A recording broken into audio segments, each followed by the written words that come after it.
பட்டினி தினத்தை முன்னிட்டு முதல்வர் விஜயின் ஆணைக்கிணங்க கோவை ஆணைக்கட்டியில் பழங்குடிகள் வாழும் மலைவாழ் கிராமத்தில் அசைவ விருந்து அன்னதானம் செய்த இளம்பெண் தொழிலதிபர்.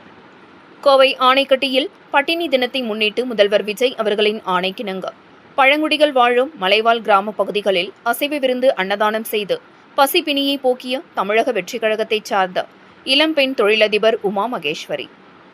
உலக பட்டினி தினத்தை முன்னிட்டு பொதுமக்களுக்கு அன்னதானம் வழங்குமாறு தமிழக வெற்றிக் கழக தலைவரும் தமிழ்நாட்டின் முதலமைச்சருமான சி. ஜோசப் விஜய் உத்தரவிட்டுள்ளார்.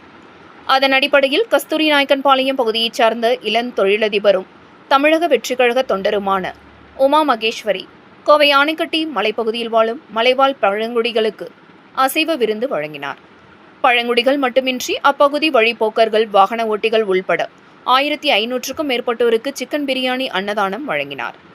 இதுகுறித்து தமிழக வெற்றிக் கழகத்தைச் சார்ந்த உமா மகேஸ்வரி பேசும்பொழுது, தமிழ்நாட்டின் முதல்வரும் தமிழக வெற்றிக் கழக தலைவருமான விஜய் அவர்களின் ஆணைக்கிணங்க அன்னதானம் வழங்குவதாக தெரிவித்தார்.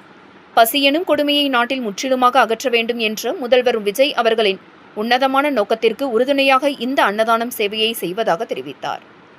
முதியோர், பெண்கள், சிறுவர்கள் என பலருக்கும் அசைவ விருந்து அன்னதானம் வழங்கிய போது மனநிறைவு தந்ததாக தெரிவித்த உமா மகேஸ்வரி, பழங்குடிகள் வாழும் பகுதியில் அன்னதானம் வழங்கியது முதல்வர் விஜய் அவர்களின் நோக்கத்தை நிறைவேற்றுவதற்கான முயற்சி என தெரிவித்தார். இதுபோன்ற சேவைகளை முன்பிருந்து செய்து வருவதாக தெரிவித்த அவர், இன்றைய தினம் மட்டுமின்றி இனி வரக்கூடிய நாட்களிலும் தொடர்ந்து அன்னதானம் வழங்கப்படும் என்றும், பசியில்லாத மனித குலத்தை உருவாக்கும் தளபதி விஜய் அண்ணா அவர்களின் உன்னத நோக்கத்திற்கு என்றும் உறுதுணையாக செயல்படுவேன் என்றும் தெரிவித்தார். வணக்கங்க. நான் உமா மகேஸ்வரி, கோயம்புத்தூர் மாவட்டம் கஸ்தூரி நாயக்கன்பாளையம் பகுதியில் வசிக்கிறேன்.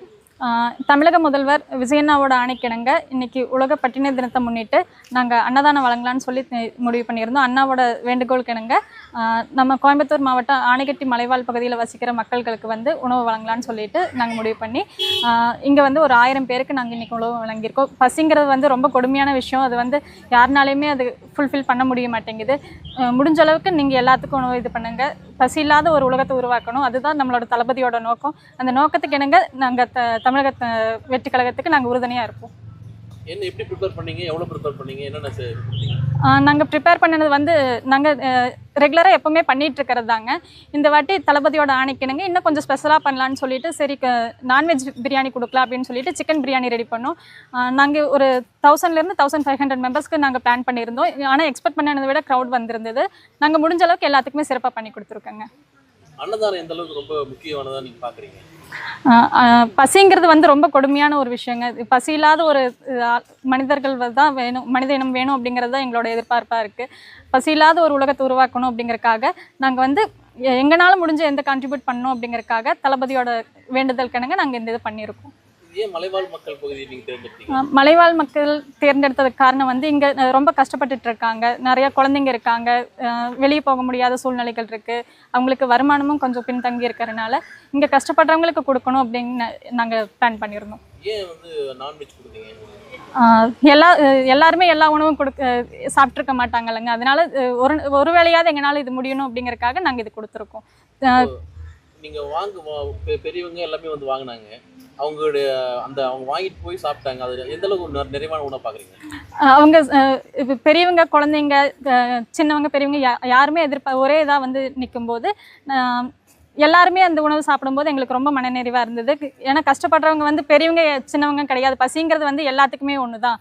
இப்போ எல்லாரும் சாப்பிடும்போது ரொம்ப மனநிறைவாக இருந்தது. இப்போ நீங்கள் இது அடுத்தடுத்து எப்படி பிளான் பண்ணிக்கிறீங்க? நாங்கள் நெக்ஸ்ட் இது இந்த தினம்னு இல்லாமல் ரெகுலராகவே நாங்கள் பண்ணலான்னு சொல்லி பிளான் பண்ணியிருக்கோம். இது எல்லாருமே கண்டினியூ பண்ணுங்கள். நாங்களும் எங்களால் முடிஞ்ச கான்ட்ரிபியூட் பண்ணி கொடுப்போம்.